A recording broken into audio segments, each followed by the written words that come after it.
إن الحمد لله نحمده ونستعينه ونستغفره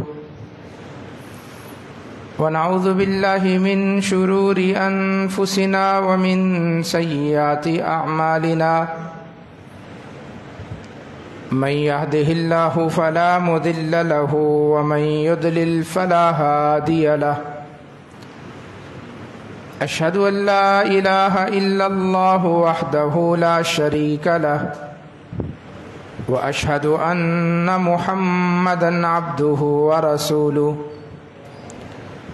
أما بعد فإن أصدق الكلام كلام الله وأحسن الهدي هدي محمد صلى الله عليه وسلم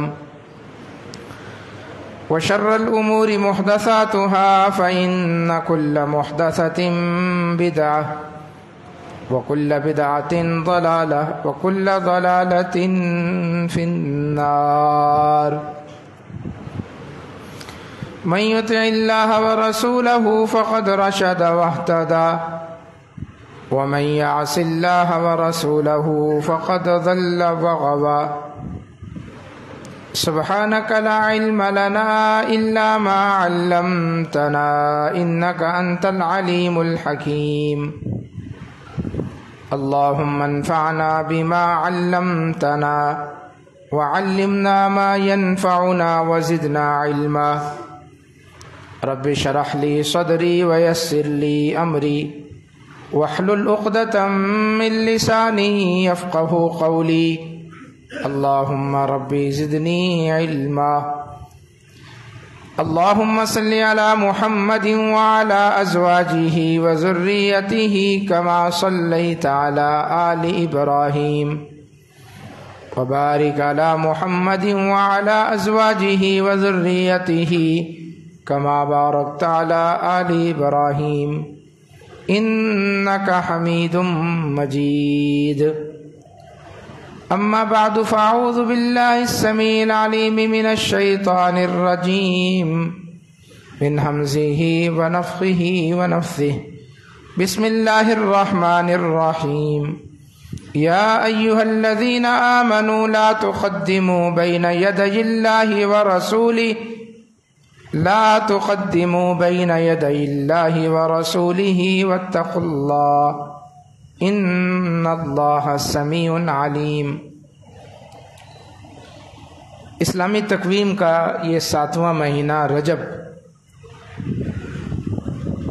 اس کا آخری عشرہ ہے، آج 21 رجب ہے۔ رجب کے آخری عشرے میں 2 کام بڑے اہتمام کے ساتھ بہت سارے لوگ کرتے ہیں۔ ایک جو آج کی رات کیا جائے گا، رجب کے کنڈے، رات بھر لوگ پوریاں بنائیں گے، کنڈے بھریں گے اور کل جو ہے وہ تقسیم کیے جائیں گے۔ ٹکیا بھی بناتے ہیں آج کل، اور بڑے اہتمام کے ساتھ یہ کام کرتے ہیں۔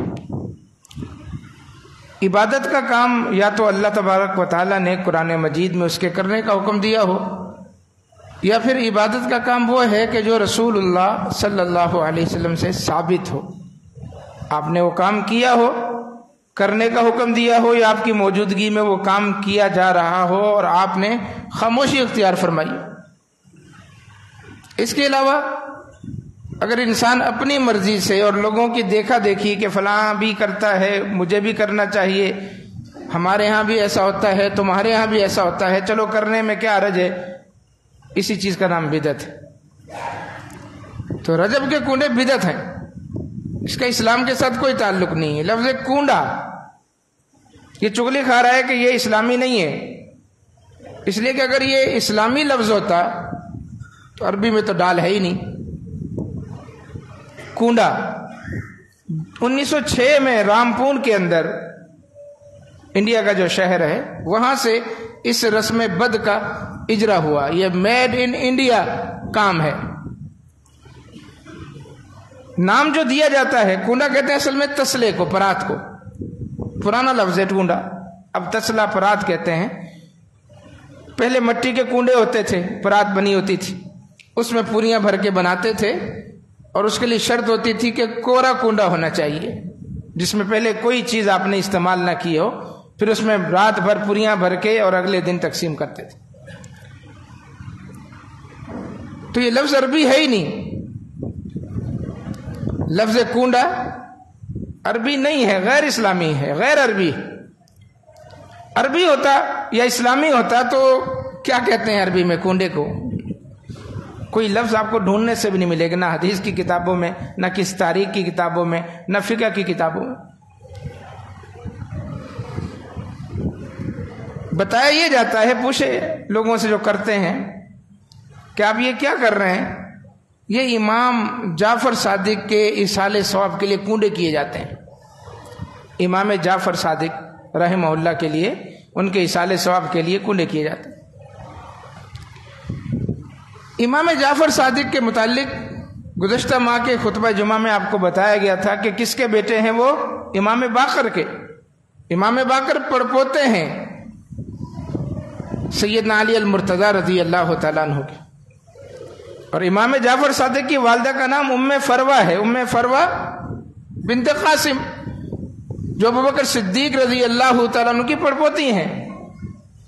امام جعفر صادق رحمہ اللہ کے اگر یہ نام کے کنڈے ہیں تو پھر یہ رجب کی 22 تاریخ کو ہی کیوں کیے جاتے ہیں؟ کیا رجب کی 22 تاریخ امام جعفر کی پیدائش کا دن ہے؟ کیا رجب کی 22 تاریخ امام جعفر کی وفات کا دن ہے؟ کچھ بھی نہیں. نہ 22 رجب کو امام جعفر صادق پیدا ہوئے، نہ 22 رجب ان کا یوم وفات ہے. پھر اس دن کنڈے کیوں کرتے؟ کنڈے کے لیے یا ایصال ثواب کے لیے جو رسمیں عام طور پر معروف ہیں، یا کسی کی ولادت پر، یا کسی کی برسی پر، یا کسی کی شہادت پر، یہی کام ہوتا ہے نا جو سال بہ سال کرتے ہیں. تو امام جعفر صادق 22 رجب کو کیا پیدا ہوئے؟ نہیں. کیا وفات ہوئی؟ نہیں. پھر یہ 22 رجب کو کیوں کرتے ہیں؟ امام جعفر صادق رحمہ اللہ 17 ربیع الاول سن 80 ہجری میں پیدا ہوئے. یہ بات میں اس لیے کر رہا ہوں تاکہ آپ کے ذہنوں میں بیٹھ جائے کہ جو یہ کام کرتا ہے آپ اس کو بتائیں، سمجھائیں. امام جعفر کا یوم پیدائش کیا ہے؟ تاریخ پیدائش 17 ربیع الاول سن 80 ہجری. نہ رجب ان کا ولادت کا مہینہ ہے، نہ 22 رجب تاریخ بنتی ہے، 17 ربیع الاول. وفات کب ہوئی؟ 56 سال کی زندگی گزاری امام جعفر صادق رحمہ اللہ نے. 56 بہاریں دیکھنے کے بعد 15 شوال سن 148 ہجری، 15 شوال سن 148 ہجری میں امام جعفر صادق رحمہ اللہ کا انتقال ہوا. نہ پیدائش کا مہینہ رجب ہے، نہ وفات کا مہینہ رجب ہے. پیدائش کا مہینہ ربیع الاول ہے، وفات کا مہینہ شوال ہے. پیدائش کی تاریخ 17 ربیع الاول ہے، وفات کی تاریخ 15 شوال ہے. اگر یہ امام جعفر صادق کے نام کے کنڈے ہیں تو یہ خاص 22 کو کیوں کیے جا رہے ہیں؟ 22 کو اس لیے کیے جاتے ہیں 22 رجب کو کہ 22 رجب سن 60 ہجری امیر بحر و بر سیدنا امیر معاویہ رضی اللہ تعالیٰ عنہ کا یوم وفات. جو دشمن ہے صحابہ کے، جن کو دشمنی ہے، بغض ہے، عداوت ہے، خاص طور پر خال المومنین سیدنا امیر معاویہ سے، وہ ان کے یوم وفات پر خوشی مناتے ہیں.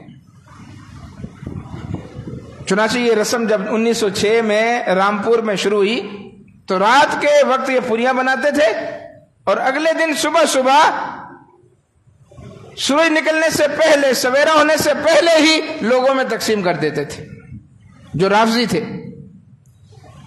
جب دیکھا اہل سنت میں بات پھیل گئی ہے، کیا پکا ہے، کیا تقسیم ہو رہا ہے، کہاں لے جا رہے ہو، تو اگر کھلم کھلا واضح طور پر کہتے کہ ہمیں سیدنا معاویہ رضی اللہ تعالیٰ عنہ کی وفات پر خوشی ہو رہی ہے، ان کے مرنے کا ہم جشن منا رہے ہیں، تو پھر دشمنی، عداوت، فساد پھیل جاتا. اس کو چھپانے کے لیے اہل سنت کو لولی پاپ دے دیا. یہ امام جعفر صادق کے نام کے کن.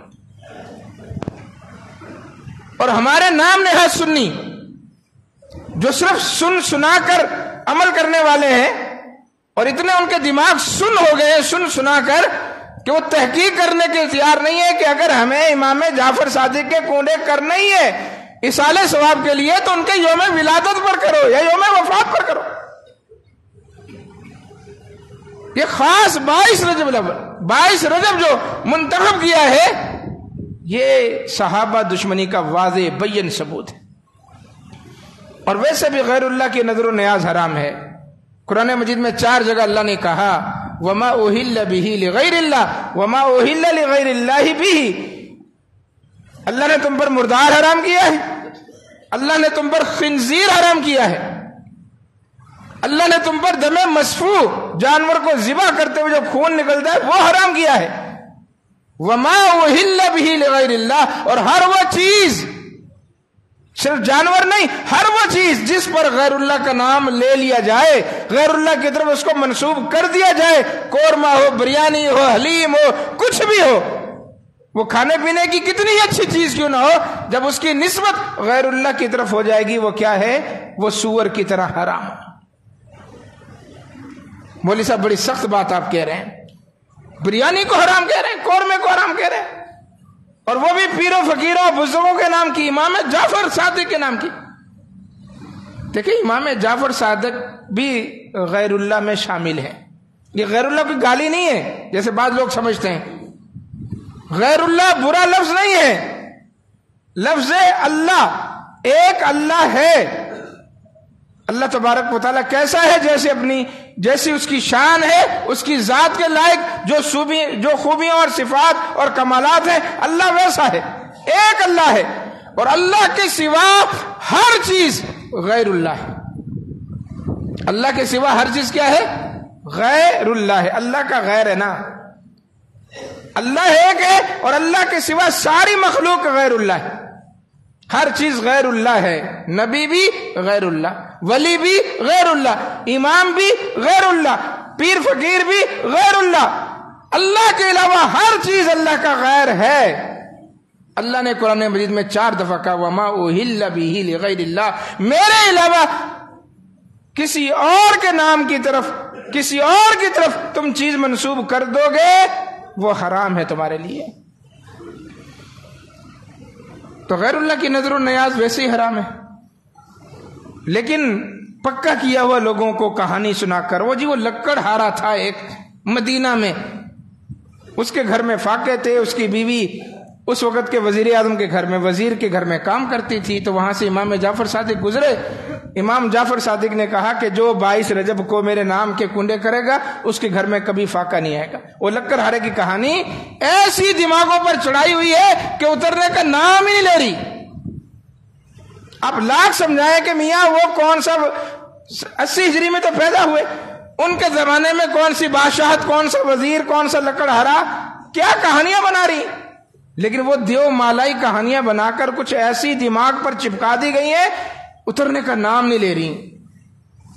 قصہ ہے چہار درویش، داستان امیر حمزہ، عمر و عیار کی کہانیاں، اللہ اکبر، یہ ایسی چپکائی ہوئی دماغ کو کہ نکلنے کا نام ہی لے رہی، اور پھر اپنی کتابیں بھی بھر دی ہیں حکایتوں سے، روایتوں سے، واقعات سے، فلاں بزرگ یوں کہتے ہیں، فلاں بزرگ یوں فرماتے ہیں، فلاں بزرگ نے ایسا کیا، فلاں بزرگ نے ایسا کیا۔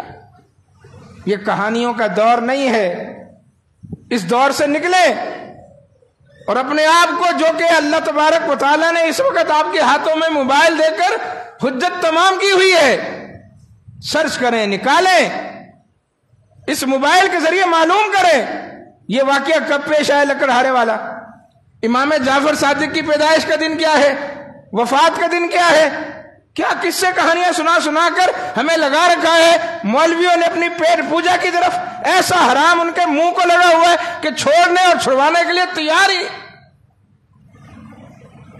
چلیں کھائیں جی، شوق سے کھائیں آپ نظر و نیاز غیر اللہ کی، تیجے 40ویں 10ویں برسیاں رگڑتے جائیں سب کچھ، لیکن اللہ کے لیے 22 رجب کے ہٹ کر یہ دن منائیں۔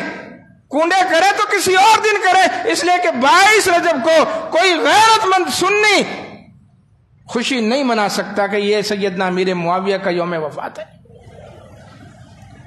لے جائیں اس رسم کو ربیع الاول کے مہینے میں 17 ربیع الاول کو امام جعفر صادق کی پیدائش کا دن کریں اس دن کنڈے. یہ اس رسم کو لے جائیں شوال میں 15 شوال کو کریں جا کر. جو حلوے مانڈے پکانے ہیں پکائیں. یہ ان کا یوم وفات ہے, تاریخ وفات. 22 رجب کو خوشی نہ منائیں. کوئی آپ کو میٹھی چیز دے, ٹکیاں دے, آپ کے گھر حلوہ بھیجے, کھیر بھیجے, پیرنی بھیجے, آپ دروازے پر کھڑے ہو کر اس کو بتائیں کہ میاں کیا کر رہے ہو؟ سیدنا معاویہ کی وفات کی مٹھائی تقسیم کر رہے ہو, شیرنی لے کر آئے میرے گھر میں. کیا میرے اندر اتنی غیرت بھی نہیں ہے کہ میں اس کو یہ بتا سکوں, سمجھا سکوں کہ اللہ کے بندے تحقیق کرو, چھوڑ دو ان رسموں کو, ان رواجوں کو. یہ صرف مولویوں نے اپنے پیٹ بھرنے کی خاطر رسمیں ایجاد کی. اور پھر شیرینی, پھر میٹھی ٹکیاں, پھر حلوہ پوری. خوشی کی دلیل ہے ہمیشہ. وفات پر کوئی حلوہ نہیں پکاتا, وفات پر کوئی کھیرنے نہیں پکاتا کہ آپ کے والد کا انتقال ہو اور آپ کے آؤ جی مٹھائی بانٹتے ہیں, حلوہ کھاتے ہیں. حلوہ, مٹھائی, کھیرنی پھرنی ہمیشہ خوشی کے موقع پر پکتی ہے, تقسیم ہوتی ہے. تو رافضیوں نے اس دن کو خوشی کے طور پر منایا اور اہل سنت کو امام جعفر صادق کا اصالہ ثواب کے نام کا دے دیا. تو اپنے آپ کو اس رسم سے بچائیں. یہ مطلب بھی نہیں ہے کہ چونکہ امام امیر معاویہ رضی اللہ تعالیٰ عنہ کا یوم وفات ہے تو ہم کوئی غم منائیں, اپنے اوپر کوئی غم طاری کر دیں. نہیں, یہ بھی نہیں. جس طرح عام آپ دن گزارتے ہیں اس دن کو گزاریں, نہ خوشی کا اظہار نہ غمی کا اظہار. ہاں, ان کی منقبت اگر آپ ذکر کرنا چاہتے ہیں تو منقبت ذکر کریں. سیدنا معاویہ کی جو فضیلت ہے منقبت وہ بیان کریں. اللہ تعالی ہم سب کو اس رسم بد سے بچنے کی توفیق عطا فرمائے. ہماری نسلوں کو بھی صحابہ کا غلام بنائے, صحابہ کی محبت کا اسیر بنائے. صحابہ کے جو غلام ہیں اللہ تبارک و تعالی ہمیں ان کے غلاموں کا بھی غلام بنا کر رکھے. ہمارے دلوں میں ذرہ برابر بھی صحابہ کے لیے نفرت کے جذبات نہ ہوں. تو یہ 22 رجب ہے اور 27 کو آگے پھر اسی مہینے کی یعنی آج سے 22 رجب یعنی رات شروع ہوگی اور کل کنڈوں کی رسم ہوگی اور پھر 27 جمعرات کو آ رہی معراج النبی, شب معراج کے نام سے لوگ رات بھر عبادت کرتے ہیں اور اگلے دن روزہ رکھتے ہیں. یہ کیا ہے بھائی؟ نبی اکرم صلی اللہ علیہ وسلم کو معراج ہوئی تھی. اللہ کے نبی صلی اللہ علیہ وسلم معراج کے لیے تشریف لے گئے تھے تو بڑی مبارک رات ہے, لہذا اس رات خوب عبادت کرنی ہے, نوافل پڑھنے ہیں, اگلے دن روزہ رکھنا ہے. کہاں لکھا ہوا ہے؟ اس رات کی فضیلت کے متعلق اس قرآن مجید میں تو کہیں نہیں ہے. جو رات تھی فضیلت کی اللہ نے کہہ دیا انا انزلناہ فی لیلۃ القدر وما ادراک ما لیلۃ القدر. اس قرآن کو لیلۃ القدر میں نازل کیا, تمہیں کیا معلوم کہ لیلۃ القدر کیا ہے؟ لیلۃ القدر خیر من الف شہر. یہ فضیلت ہے. جس رات قرآن نازل ہوا وہ رات 1000 مہینے سے بہتر ہے. وہ رات کہاں ہے؟ شہر رمضان. وہ رات رمضان میں ہے. پورے سال میں یہ ایک رات ہے. نہ شب معراج, نہ شب برات, نہ شب جمعہ, نہ شب عیدین, نہ فلاں اور فلاں شب, کوئی شب ہے ہی نہیں فضیلت والی. ایک ہی رات ہے جس کی فضیلت قرآن سے ثابت. شب معراج لفظ شب ہے, شب فارسی کا لفظ ہے, معراج عربی ہے. شب معراج فارسی عربی ملائی ہوئی ہے. جیسے اگلی مہینے کی رات آئے گی شب برات, وہاں بھی فارسی عربی ملائی ہوئی. اگر یہ رات فضیلت والی ہوتی تو جس طرح اللہ نے کہا لیلۃ القدر, اس قرآن میں اللہ کہتا لیلۃ المعراج. قرآن میں کہتا اللہ, حدیث کے اندر آ جاتا باب ما جاء فی لیلۃ المعراج. یہ باب تو صحیح بخاری میں ملیں گے آپ کو کہ لیلۃ القدر میں قیام کا کیا ثواب ہے, لیلۃ القدر کی فضیلت کیا ہے. لیکن پورا سیاہ ستہ کیا, دیگر جتنی بھی کتابیں حدیث کی ہیں ساری کی ساری اٹھا لیں, کسی حدیث کی کتاب میں لیلۃ المعراج نام کا لفظ نہیں ملے گا. مولوی صاحب کیسی بات کر رہے ہیں. یہاں تو ہمارے ہاں راتوں کو شب معراج کو 27 معراج کو مسجدیں سج جاتی ہیں, پورا ایک نور کی فضا قائم ہوتی ہے اور نور کی رات اس کو کہا جاتا ہے. جی آپ کے یہاں ہی کہا, پاکستان, ہندوستان, بنگلہ دیش, دین تو یہیں پر ہی ہے نا, باقی دنیا میں دین ہے ہی نہیں. جو کچھ ہونا ہے وہ ہم نہیں کرنا ہے. ہم بڑے عامل، بڑے قرآن و حدیث پر عمل کرنے والے، اصلی دین ہمارے پاس ہے پاکستان، بنگلہ دیش اور ہندوستان کے اندر. باقی دنیا تو اہم ہی سارے بیچارے، ان کے پاس کیا ہے؟ کچھ بھی نہیں. یہ ہمارا سوچ کا محور ہے، اور یہ معاملہ صرف پاکستان، ہندوستان، بنگلہ دیش میں ہی ہے، باقی نہیں دنیا میں. 27 رجب کو کہیں کوئی رات، 27 رجب کی رات کوئی مسجد سجتی ہو، مسجد حرام کے اندر، مسجد نبوی کے اندر، جو جہاں دین نازل ہوا. اصل میں ہمارے دلوں کے اندر بغض بھر دیا گیا اہل عرب کا. یہ وہابی، نجدی، گستاخ، ان کا کیا اعتبار ہے؟ دین تو ہمارے پاس ہے، ہمیں دین کے ٹھیکیدار. وہابی، نجدی، گستاخ، بے دین، فلاں فلاں، کوئی چیز ملتی نہیں ہے ہمیں. کوئی چوگے میں نظر آ جائے، کوئی جبے میں نظر آ جائے، کوئی شراب پیتا ہوا نظر، یہ دیکھو جی وہابی. اتنا بڑا عرب ہے، عرب کے دیگر ممالک ہیں، ان میں یہودی بھی بستے ہیں، عیسائی بھی بستے ہیں. کوئی عیسائی اگر چوگا پہنے ہوئے، رومال لیے ہوئے شراب پی رہا ہے تو اس کا مطلب ہے یہ وہابی.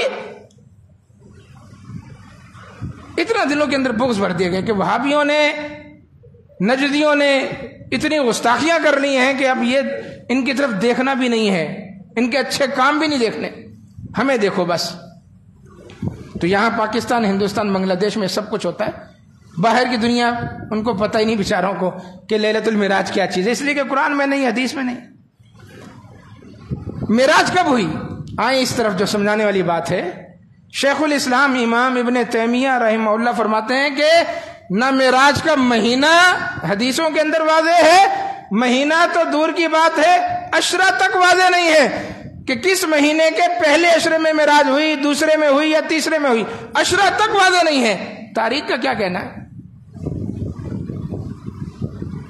تاریخ بھی نہیں ہے کہ 27 رجب، یہ ہم نے اپنی طرف سے بنا لی، حدیث میں نہیں ہے.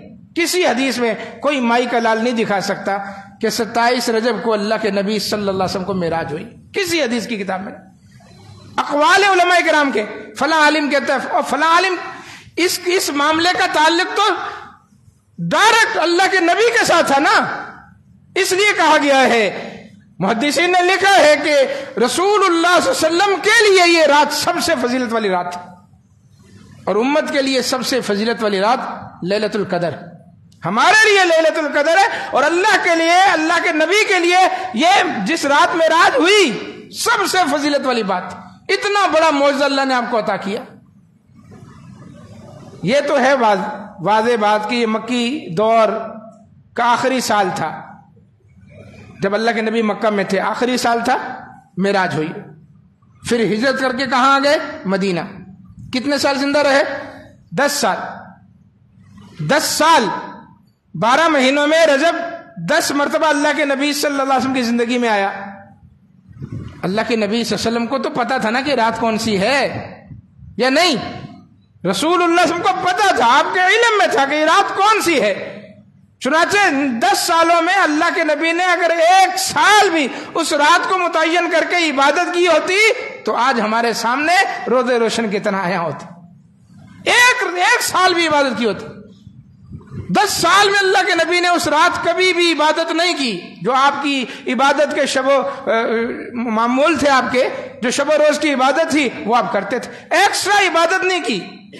یہ ہمارے ہاں بڑا ایک تصور آ گیا ہے ایکسٹرا عبادت کا. سارے سال لوگوں کو دھوکے دو، فراڈ کرو، غبن کرو، جھوٹ بولو، پھر یہ راتیں ڈھونڈ لو، شب برات، شب معراج، ایکسٹرا عبادت کر کے معاف کروا لو سب کچھ. اور کچھ نہیں تو چلو جاؤ جی بیت اللہ کے ساتھ چکر لگا لو، عمرے کرنے چلے جاؤ. ایکسٹرا عبادتیں وہی قابل قبول ہیں جو اللہ کے نبی نے کی ہیں. از خود اپنی مرضی سے جو بندہ ایکسٹرا عبادت کرتا ہے وہ ردی کے ٹوکرے میں چلی جاتی ہے، کوئی حیثیت نہیں اس کی.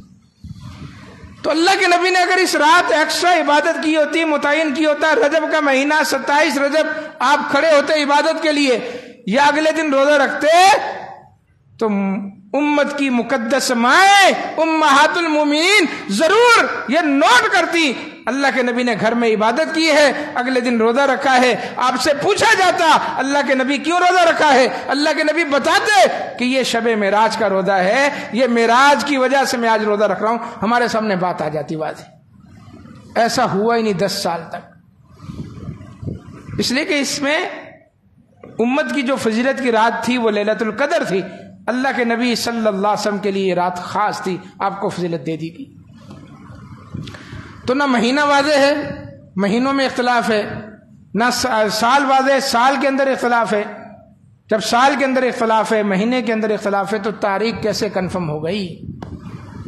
بلکہ میں یہاں تو ایک اور بات کہوں گا کہ جو رات فضیلت والی ہے خیر من الف شہر, لیلۃ القدر, اللہ نے وہ متعین نہیں کی, شریعت نے تو وہ متعین یہ کہا التمسوها فی آخر العواشر فی اواخر العشر من رمضان, اس کو تلاش کرو, جاؤ رمضان کے آخری عشرے کی طاق راتوں میں سے کوئی ایک ہے. 21, 23, 25, 27, 29 یہ 5 راتوں میں سے کوئی ایک رات ہو سکتی ہے, جاؤ تلاش کرو. تو جس کی نص موجود ہے فضیلت کی قرآن میں, دلیل موجود ہے خیر من الف شہر, جب اللہ نے وہ متعین نہیں کی کہ وہ 21 ہو سکتی ہے, 23 ہو سکتی ہے, 25, 27, 29 کوئی ایک ہو سکتی ہے, اب اللہ نے ایک متعین نہیں کی, تو آپ نے شب معراج 27 رجب کیسے متعین کر لی؟ کہاں سے متعین کر لی؟ اور اپنی طرف سے عبادتیں اس میں گھڑ لی. یہ وہابی لوگ تو بس عبادت سے ہی روکتے ہیں, ہم عبادت سے نہیں روکتے, جو چاہے کرو. ہم تو یہ کہہ رہے ہیں کہ وہ عبادت کرو جو اللہ کے نبی نے کی ہے. قرآن مجید میں اللہ تعالیٰ نے کہا, سورۃ الحجرات پڑھیں, پہلی آیت پڑھیں سورۃ الحجرات کی, یاد کر لیں, ذہنوں میں نقش کر لیں. بسم اللہ الرحمن الرحیم, یا ایھا الذین آمنوا, اے ایمان والو, لا تقدموا بین یدی اللہ ورسولہ, اللہ اور اس کے رسول سے آگے مت بڑھو. ایک قدم بھی تم نے اللہ اور اس کے رسول سے آگے بڑھا لیا, مارے جاؤ گے, پیچھے رہو. سستی, غفلت, کاہلی وہ قابل قبول ہے, اس پر اللہ تعالیٰ معاف بھی کر دے گا, لیکن اگر اللہ اور اس کے رسول سے آگے بڑھنے کی کوشش کی, مارے جاؤ گے. یہ اللہ تبارک و تعالیٰ نے اصول بیان کر دیا ہے. واتقوا اللہ, پھر دوبارہ کہا اللہ سے ڈرو, ان اللہ سمیع علیم, اللہ سننے والا, جاننے والا. تو کتنی واضح بات ہے اگر آپ کے ذہنوں میں آ جائے. یہی مطلب ہے بات کرنے کا, کہ ذہنوں میں یہ چیز آ جائے کہ اللہ کے نبی نے اگر اس رات کچھ کیا ہوتا اور اگلے دن روزہ رکھا ہوتا, بات واضح ہوتی, حدیثوں کے اندر آ جاتا. لیکن جتنی بعد میں لوگوں نے روایتیں بنائی ہیں وہ تو عام کتابوں کے اندر موجود بھی نہیں ہے, تیسرے چوتھے درجے کی کتابوں میں, اور وہ بھی ساری روایتیں موضوع ہیں, موضوع, من گڑت. قرآن مجید نے اس رات کو کیا کہا؟ 15واں پارہ, بسم اللہ الرحمن الرحیم, سبحان الذی اسریٰ بعبدہ لیلا من المسجد الحرام, پاک ہے وہ ذات جو اپنے بندے کو لیلاً, رات کے ایک حصے میں لے گیا. کہاں؟ مسجد حرام سے مسجد اقصی, رات کے ایک حصے میں. لیلاً, اللہ نے نہیں واضح کیا کہ وہ رجب کی رات تھی, وہ رجب کے آخری عشرے کی رات تھی. لیلاً, وہ رات تھی, رات کا ایک حصہ تھا, رات کا تھوڑا سا وقت تھا, اور اتنا بڑا معجزہ ہو گیا. یہ ہمارا ایمان ہے, عقیدہ ہے کہ رسول اللہ صلی اللہ علیہ وسلم کو اللہ نے یہ معجزہ عطا کیا, آپ کو جسم کے ساتھ, روح کے ساتھ, حالت بیداری میں اللہ تبارک و تعالی مسجد الحرام سے مسجد اقصی اور پھر 7واں آسمان کے اوپر سدرۃ المنتہا تک لے گیا. یہ معجزہ ہے, ایمان ہے ہمارا. بعض ملحدین جو نہیں مانتے اس معجزے کو کہتے ہیں یہ ممکن ہی نہیں ہے کہ انسان جسم کے ساتھ اتنا لمبا فاصلہ طے کرے, یہ حالت خواب میں اللہ کے نبی کے ساتھ وقت نہیں, حالت خواب نہیں ہے, حالت بیداری میں. اسی کو معجزہ کہتے ہیں. جو تمہاری چھوٹی سی عقل ہے نا, اس سمجھدانی میں یہ بات نہیں آئے گی. اس لیے اللہ نے کہا سبحان الذی, تمہیں سوچنے, تفکر کرنے اور ناپنے تولنے کی ضرورت نہیں ہے. سبحان الذی اسریٰ, وہ اللہ تبارک و تعالی ہے, ہر نقص و عیب سے پاک ہے, ہر نقص و عیب سے پاک ہے, وہ طاقتوں کا منبع, مرکز ہے, وہ لے گیا. تمہارا کام نہیں تھا لے جانا, نہ تم لے جا سکتے ہو, نہ خود جا سکتے ہو. تم تو پہلے آسمان تک نہیں پہنچ سکے, اسی خلا کے اندر, فضا کے اندر, کبھی چاند پر اترتے ہو, کبھی مریخ پر چلے جاتے ہو, پہلے آسمان تک نہیں گئے, اللہ لے گیا. اس زمانے کا 40 دن کا سفر تھا مسجد الحرام سے مسجد اقصی, لمحوں میں اللہ نے طے کیا. پھر یہ پہلا آسمان, دوسرا آسمان, ہر آسمان کے درمیان 500 سال کی مسافت, 7واں آسمان کے اوپر سدرۃ المنتہا, اور سدرۃ المنتہا سے آگے جہاں قلم چلتے ہیں، تقدیر لکھی جاتی ہے، اللہ کے احکامات لکھتے ہیں، قلموں کے چلنے کی آواز تک اللہ نے سنائی۔ اسی وجہ سے ملعون ابو جہل، اللہ کے نبی صلی اللہ علیہ وسلم اگلی رات جب رات کو معراج کر کے آئے، اگلے دن بیٹھے ہوئے تھے حرم کے اندر، تو ابو جہل قریب سے گزرا، سمجھ گیا کوئی پریشان ہے، آپ کوئی بات ہوگی، وہ تو طاق میں رہتا تھا، کہنے لگا میاں کیا ہوا، کوئی پریشانی لاحق ہو گئی؟ فرمایا کہ ہاں پریشانی نہیں، ایک بہت بڑا سفر درپیش آ گیا، راتوں رات مجھے مسجد الحرام سے مسجد اقصی لے جایا گیا۔ ابھی آپ نے آسمان کی بات نہیں کی، ابھی صرف یہ بات۔ کہنے لگا یہ کیسے؟ ہم تو 40 دن میں آتے اور جاتے ہیں، اور تم چلے بھی گئے اور واپس آ بھی گئے، ہمارے درمیان موجود بھی ہو، کیسے چھمبے کی بات ہے؟ اب اللہ تعالیٰ کی منشا دیکھیں، مرضی دیکھیں۔ اللہ تبارک و تعالیٰ جب اپنے دین کا کام لیتا ہے تو فاسق فاجر کو بھی اللہ لگا دیتا ہے کام پہ، اللہ کی مرضی۔ اللہ کے نبی اگر خود اعلان کرتے اس بات کا تو کوئی جمع نہ ہوتا، اس لیے کہ سارے آپ کے مخالف تھے، صحابہ کمزور تھے اس وقت۔ اللہ نے مکہ کے سردار ابو جہل کو منتخب کیا کہ تم بلاؤ لوگوں کو۔ کہنے لگا اگر میں لوگوں کو جمع کروں تو یہ بات جو مجھے بتا رہے ہو لوگوں کو کہو گے لوگوں کے سامنے؟ آپ نے کہا بالکل، لو جی، اس نے مجمع جمع کر لیا۔ اللہ کے نبی صلی اللہ علیہ وسلم کی بات سننے نہ آتے، لیکن سردار نے بلایا، ابو جہل نے بلایا، سارے جمع ہو گئے، ہاں میاں سناؤ ان کو۔ آپ نے فرمایا کہ میں رات مسجد الحرام سے مسجد اقصی تک گیا۔ وہی بات لوگوں نے کہی، اچھا پھر پہنچ بھی گئے ہمارے درمیان، واپس بھی آ گئے۔ اب کوئی تالیاں پیٹ رہا ہے، کوئی سیٹیاں بجا رہا ہے، مسخری پن کی انتہا ہو گئی۔ اچھا یہ بتاؤ کہ مسجد الاقصی کو تم دیکھ کر آئے ہو تو جو ہم پوچھیں گے وہ بتا سکو گے؟ فرمایا پوچھو مسجد الاقصی کے متعلق، اس لیے کہ وہ لوگ اکثر جاتے رہتے تھے، ان کا ایک تجارتی قافلہ شام جاتا تھا، دوسرا یمن جاتا تھا۔ اللہ کے نبی کبھی نہیں گئے تھے، کبھی نہیں گئے تھے۔ آپ چھوٹی عمر میں آپ کے چچا زبیر بن عبد المطلب لے کر گئے تھے آپ کو، وہ عطر کے تاجر تھے، وہ تجارتی قافلے میں لے کر گئے، جیسے ہی ملک شام کی سرحد میں داخل ہوئے تو ایک راہب آ گیا، جرجیس اس کا نام تھا۔ جرجیس نے کہا میں اس لڑکے کے اندر وہ ساری علامتیں دیکھ رہا ہوں کہ کس طرح بادل اس کو سایہ کر رہے ہیں، درخت جھک کر سلام کر رہے ہیں، وہ آخری علامتیں، آخری نبی کے متعلق جو علامتیں ہیں وہ اس لڑکے کے اندر نہ آ رہی ہیں، یہیں سے واپس لے جاؤ۔ آگے اگر یہودیوں نے اس کو پہچان لیا تو اس کو نعوذ باللہ قتل کر دیں گے۔ ملک شام کی سرحد سے واپس لے آئے تھے، آپ گئے نہیں تھے۔ اچھا بتاؤ کھڑکیاں کتنی ہیں، دروازے کتنے ہیں؟ کچھ ایسی باتیں نشانی کے طور پر، وقتی طور پر اللہ کے نبی صلی اللہ علیہ وسلم کو ملال ہوا، پریشان ہوئے، لیکن اللہ تبارک و تعالیٰ بھی تو اللہ ہی ہے نا، وہ اپنی شان پھر دکھاتا ہے۔ اللہ تعالیٰ نے بیت المقدس کو اٹھا کر، مسجد اقصی کو اٹھا کر اللہ کے نبی کے سامنے کر دیا، یہ رہا بیت المقدس۔ اب پوچھو، بتلاؤ۔ اچھا باتیں بھی ایسی پوچھ لی، اب میں آپ سے پوچھوں کہ یہاں پنکھے کتنے لگے ہوئے ہیں، ٹوٹیاں کتنی وضو خانے میں، مسجد کے دروازے کتنے، کھڑکیاں کتنی ہیں، تو آپ یہ کہیں گے شیخ صاحب ہم یہاں نماز پڑھنے آتے ہیں، یہ چیزیں تھوڑی گننے کے لیے آتے ہیں، یہ علامتیں تھوڑی، اور اسی وجہ سے ہم آ کر ٹھک ٹھک ٹھک ٹھک، ایک پنکھا چلانا ہوتا ہے 10 بٹن کھولتے ہیں، اس لیے کہ پتہ ہی نہیں ہے کس پنکھے کا کون سا بٹن ہے، قالین کس طرح کے بچھے ہوئے، کتنی دریاں بچھتی ہیں، یہ چیزیں تھوڑی گننے کے لیے آتے ہیں۔ لیکن وہ کافروں نے آپ کو بسانے کے لیے یہ چیزیں آپ سے پوچھنا شروع کر دی۔ اللہ نے بیت المقدس کو سامنے رکھ دیا، جو وہ پوچھتے جاتے اللہ کے نبی بتاتے جاتے۔ اب آخر میں وہ نوجوان جب حقیقت ان کے سامنے واضح ہو گئی تو کہنے لگے کہ علامتیں تو ہو بہو وہی بتائی ہیں جو اس مسجد کے اندر موجود ہیں، ہم نے اپنے آنکھوں سے دیکھا۔ اس بات کے متعلق تو یہ سچ کہتے ہیں۔ ابو جہل کا جو مقصد تھا کہ نوجوان جمع ہوں گے اور محمد رسول اللہ صلی اللہ علیہ وسلم کی تکذیب میں اضافہ ہوگا، اللہ نے اس کا وہ خواب چکنا چور کر دیا۔ نوجوان سمجھ گئے کہ یہ کوئی معمولی بات نہیں ہے، اتنا بڑا دعویٰ اللہ تبارک و تعالیٰ کی طاقت کے بغیر، اللہ کی رہنمائی کے بغیر، اللہ کی نصرت کے بغیر کوئی بھی شخص رات کے ایک حصے میں مسجد الحرام سے مسجد اقصی نہیں جا سکتا۔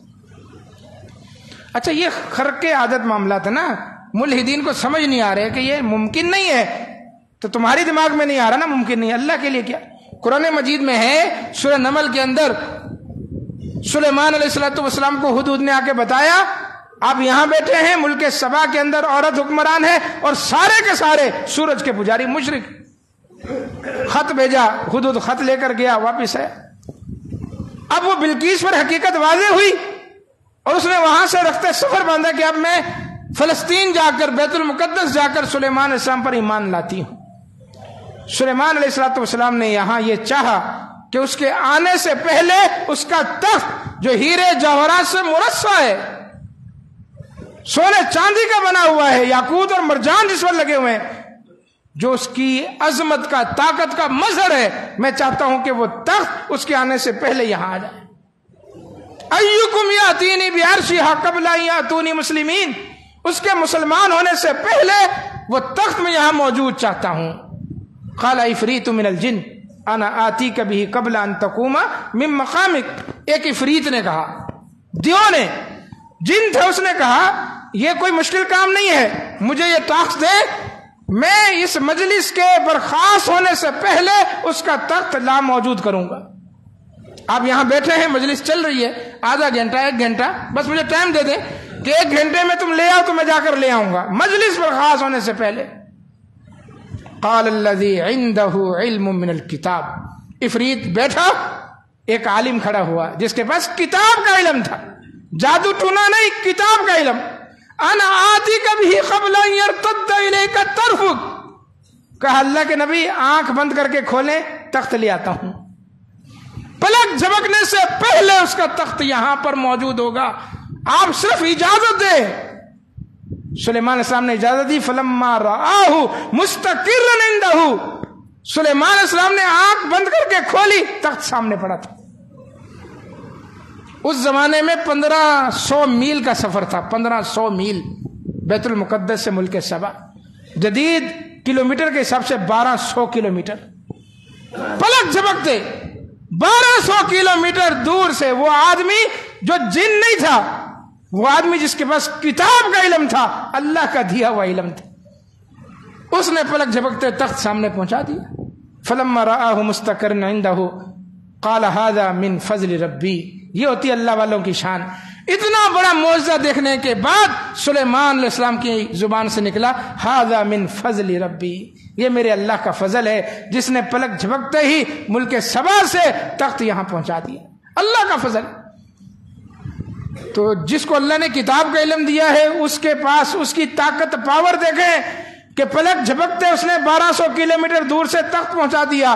تو جس نے طاقت دی ہے، جس نے علم دیا ہے، جو علیم ہے، جو الجبار ہے، القہار ہے، تم اس کی طاقت کے متعلق شش و پنج میں مبتلا ہو کہ کیسے ممکن ہے؟ کیسے ممکن ہے کہ اللہ کے نبی مسجد الحرام سے مسجد اقصی چلے جائیں اور وہاں سے آسمان پر چلے جائیں؟ اللہ کے لیے کوئی مشکل نہیں. ان اللہ علی کل شیء قدیر، اللہ ہر چیز پر قادر ہے. معجزہ اسی چیز کا تو نام ہے.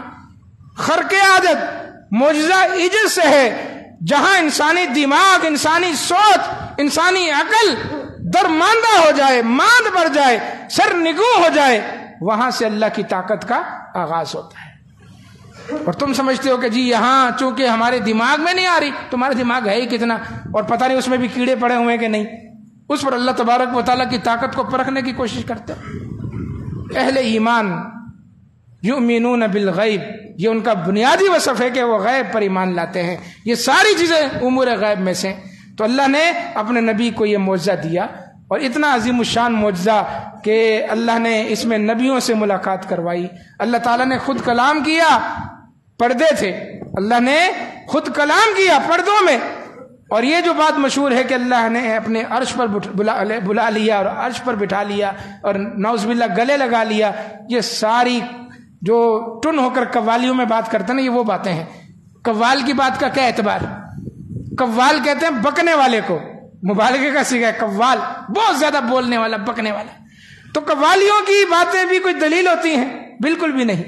جو سچا کلام ہے، جو محدثین نے فہم سلف کے مطابق عقائد کی کتابوں میں نقل کیا ہے، اس کے مطابق اللہ تبارک و تعالیٰ نے اپنا دیدار نہیں کروایا، اللہ کے نبی صلی اللہ علیہ وسلم نے اللہ کو نہیں دیکھا۔ تو بہرحال اس میں بہت ساری باتیں ہیں۔ عرض کرنے کا مقصد یہ تھا کہ لوگوں نے اس دن کو متعین کر کے رات کو عبادت کرتے ہیں، اگلے دن روزہ رکھتے ہیں، تو اس کی کوئی شرعی حیثیت نہیں ہے۔ عام راتوں کی طرح 27ویں رات بھی آپ گزاریں، اور اگلا دن جس طرح ایک عام دن ہوتا ہے جس میں اگر آپ کا معمول روزہ رکھنا ہے تو رکھیں، ورنہ کوئی الگ سے ایکسٹرا اس میں عبادت کرنے کی ضرورت نہیں ہے۔ اللہ تعالی ہمیں قرآن و حدیث کے مطابق عمل پہ رہنے کی توفیق عطا فرمائے۔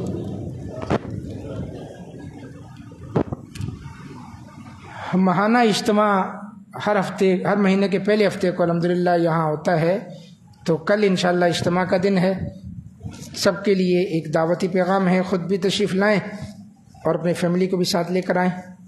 اور مہمان نوازی کے سلسلے میں ہمیشہ سے آپ سے درخواست کی جاتی ہے، او بھائی غیر اللہ کی نظر و نیاز حرام ہے، اللہ کے نام کی نظر و نیاز جائز ہے۔ صحیح ہے، اللہ کے نام کی نظر و نیاز جائز ہے، اللہ کے نام کی نظر و نیاز کریں، اللہ کے نام پر لوگوں کو کھانا کھلائیں، اللہ کے نام پر اپنا مال خرچ کریں، یہ منع نہیں ہے۔ اور مہمان نوازی تو اسلام نے ایک چوٹی کا عمل قرار دیا ہے، تو مہمان آتے ہیں دور دراز سے، ان کے لیے کھانے کا اہتمام کریں، اللہ تعالیٰ آپ کو جزائے خیر دے، اللہ تعالیٰ آپ کے مال میں برکتیں نازل فرمائے۔ تو جو ساتھی جس طرح تعاون کرتے ہیں اپنے تعاون کو تھوڑا بڑھائیں، اور جو ساتھی جتنا بھی تعاون کر سکتے ہیں تعاون اپنا دگنا کریں۔ جو دیکھ دینا چاہتے ہیں، اس میں حافظ شاہان احمد صاحب باہر موجود ہیں، تو اجتماع میں مہمان نوازی کے لیے خصوص طور پر تعاون کی درخواست ہے۔ اللہ تعالیٰ آپ کو جزائے خیر عطا فرمائے۔ دعائیں مغفرت ہے ہمارے جماعتی ساتھی محمد سلیم وہرا صاحب، پچھلے دنوں ان کا انتقال ہوا، اللہ تعالیٰ ان کی مغفرت فرمائے۔ اس طرح ذکی الرحمان صاحب کے والدین کے لیے دعائیں مغفرت کی اپیل ہے۔ دعا کریں جو بھی مرحوم ہیں اللہ تعالیٰ تمام مرحومین کی قبروں کو ٹھنڈا فرمائے، قبروں کو جنت کا باغیچہ بنائے، اعلیٰ علیین کے اندر اللہ تعالیٰ ان کو اعلیٰ مقام عطا فرمائے۔ دعائیں صحت کی اپیل ہے۔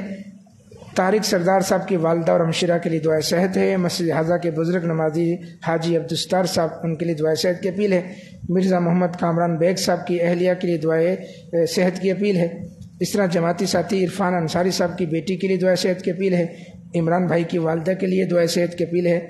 اور نمازی مسجد حضا کے نمازی ساتھی محمد آصف انصاری صاحب کے بڑے بھائی کے لیے دعائیں صحت کی اپیل ہے۔ دعا کریں اللہ تعالیٰ چھوٹے بڑے مرد خواتین جتنے بیمار ہیں اپنی رحمت سے سب بیماروں کو شفاء کاملہ عاجلہ عطا فرمائے۔